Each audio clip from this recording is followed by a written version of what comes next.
Hello বন্ধুরা, আজকে আমি গুজরাটি রান্না করব একটা। দেখো, এই পরি বলে, তার জন্য বেসন নিয়েছি আর এই যে পরিমাণ মতো নুন দেব।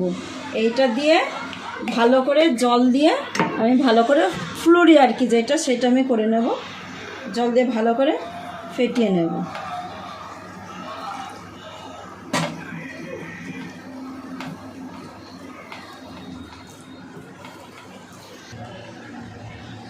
ভিডিও কর।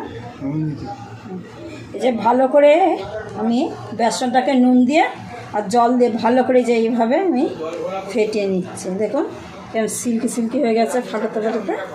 এই যে ফেটে নিচ্ছি। আর এইদিকে এই যে সাদা তেল গরম করা হয়ে গেছে, এবার এইগুলোকে ভাজবো।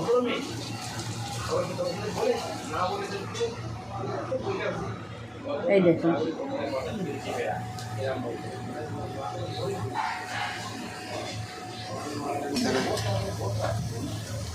এই যে দেখুন আমার ভাজা হয়ে গেছে, হালকা এরকম ভাজা হবে। এই যে এবার তুলে নিচ্ছে এগুলো।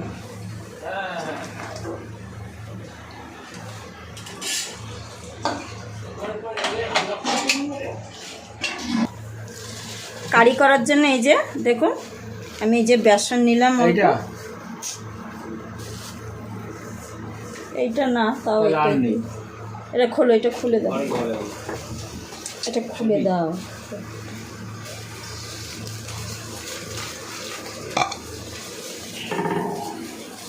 আর দিচ্ছে এই যে টক দই, বেশি করে যাবে এটা। এবার জল দেব অল্প করে, এটাকে নুন দেব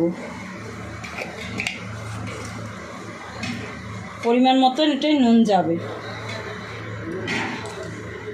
এটাকে ভালো করে এবার ফেটিয়ে নিতে হবে।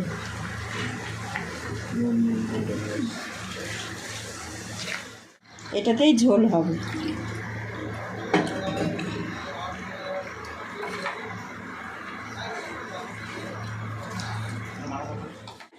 দিচ্ছি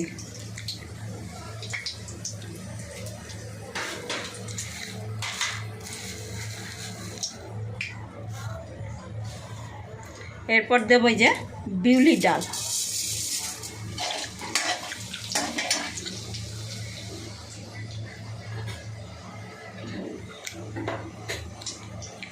এরপর দেবো সর্ষে।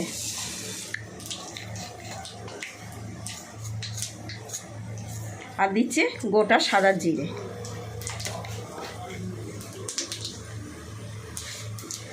এরপর দেবে যে কাঁচা পাকা লঙ্কা।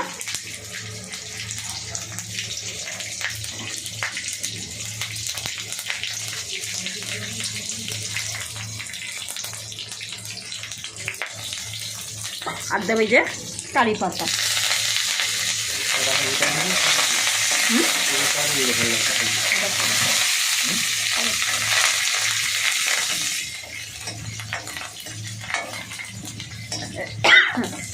ফোড়নটা হয়ে গেছে, আমি এবার এই যে দই আর বেসন গোলাটা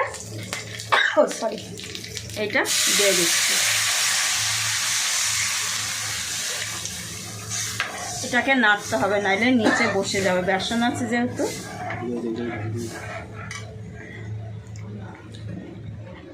আরো জল লাগবে এটা। এবার এটা এবার ফুটবে। আমার এই যে করি, এই যে ঝোলটা ফুটে গেছে ভালোভাবে। এবার আমি এই যে ভাজা বলগুলো ফ্লুরিগুলোর মধ্যে দিয়ে দিলাম। এবার এই ঝোলটার মধ্যে ঢুকে একটু নরম ফুলবে, নরম হয়ে ফুলবে। আর কিছুক্ষণ হবে।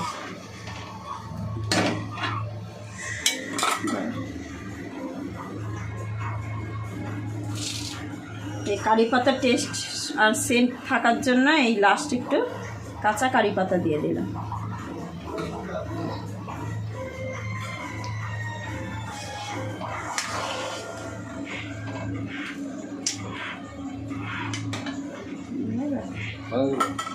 বেসনের আর দই দিয়ে, টক দই দিয়ে যে কারি, ওটা রেডি হয়েছে, ফুলছে এই যে আস্তে আস্তে।